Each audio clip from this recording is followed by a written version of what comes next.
साथियों, आज की ये जो हमारी क्लास है इसमें हम लोग भाज्य एवं अभाज्य संख्याएं क्या होती हैं इनके बारे में पढ़ने वाले। ठीक है, तो चलिए स्टूडेंट, सबसे पहले हम लोग देख लेते हैं हमारी भाज्य संख्या क्या होती है। किस संख्या को आप भाज्य संख्या कहोगे।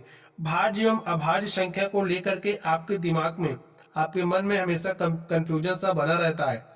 तो आज ये जो आपका कंफ्यूजन है ये दूर होगा। ठीक है, तो आप लोग ध्यान से देखिए, आप किस संख्या को भाज्य संख्या कहोगे। चलिए परिभाषा हम लोग देख लेते हैं। ठीक है स्टूडेंट, देखिए ऐसी संख्या लिख लीजिए, ऐसी संख्या,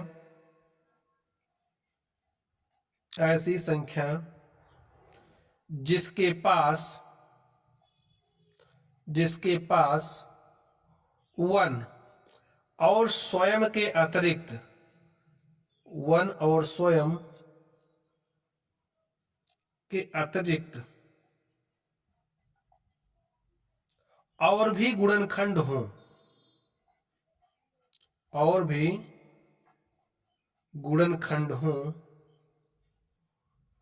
तो ऐसी जो संख्या होती है स्टूडेंट्स वो भाज्य संख्या कहलाती है। इतनी बात आप समझ गए। चलिए, जैसे मैंने यहां पर संख्या 2 ले लिया।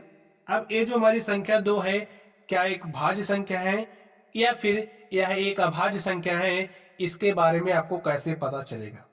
तो स्टूडेंट्स, अब आप उस संख्या को सोचो जो दो को काट देगा। जो दो को पूरी तरीके से काट देगा वो संख्या क्या होगी, दो का एक गुणनखंड होगी। आप बात समझ रहे हो, यहां पर गुणनखंड का मतलब क्या समझ रहे हो आप। देखिए, आप उस संख्या को पकड़िए जो दो को पूरी तरीके से काट दे और शेषफल 0 बचे, तो आप कहोगे एक है, एक काट देगा दो को पूरी तरीके से। चलिए अब दूसरी संख्या आप बताओ, तो आप कहोगे एक संख्या 2 भी है जो दो को पूरी तरीके से काट देगी और शेषफल 0 बचेगा। ठीक है स्टूडेंट्स, तो यहां पर ये जो संख्या है 1 और 2, ये क्या है, दो के गुणनखंड है। अब देखिए, क्या ये जो है इस डेफिनेशन को फुलफिल कर रहा है। यहां पर जो आपके पास संख्या 2 है, संख्या 2 के पास 1 एक गुणनखंड है, दूसरा 2 है और इसके अतिरिक्त कुछ भी नहीं है। तो क्या आप 2 को भाज्य संख्या कहोगे।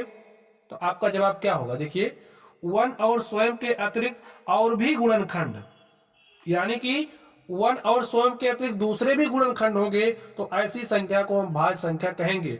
लेकिन यहां पर तो केवल 2 ही है, 1 है, स्वयं है वो संख्या, तो ये आपकी भाज्य संख्या नहीं है।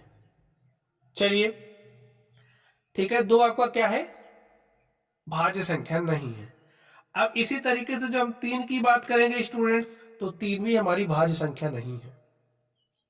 चलिए 4 की बात कर लेते हैं।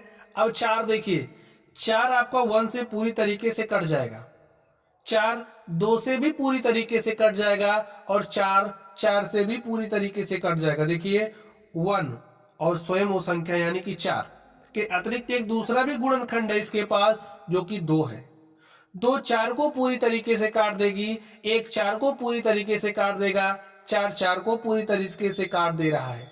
तो इसके पास गुणनखंडों की संख्या 3 हो गई, तो यानी कि ये क्या है, भाज्य संख्या है।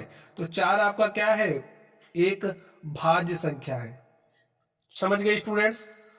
तो आप इस डेफिनेशन को इस तरीके से भी बता सकते हो कि ऐसी संख्या जिसके पास 2 से अधिक गुणनखंड हो, 2 से अधिक गुणनखंड हो, ऐसी संख्या भाज्य संख्या कहलाती है। जैसे देखिए, इसके पास गुणनखंडों की संख्या 3 हो गई तो 4 क्या हो गई, भाज्य संख्या। ठीक है, चलिए अब स्टूडेंट जब हम 5 की बात करेंगे तो 5 आपकी भाज्य संख्या नहीं है, क्योंकि देखिए इसके पास 1 और 5 दो ही गुणनखंड है।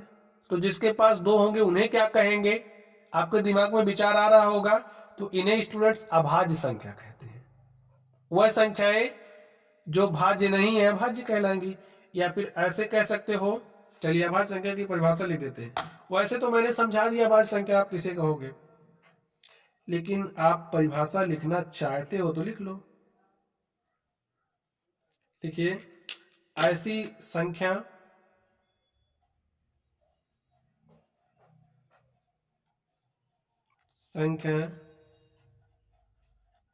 जिसके पास वन और स्वयं के अतिरिक्त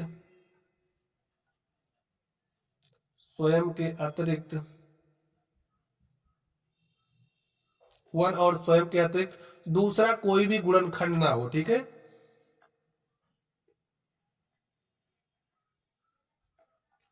कोई और गुणनखंड ना हो। तो स्टूडेंट्स ऐसी संख्याओं को अभाज्य संख्या कहते हैं, जैसे कि आपका 2 हो गया, 3 हो गया, 5 हो गया, 7 हो गया, 11 हो गया। तो ये सब क्या है, आपकी अभाज्य संख्याएं हैं।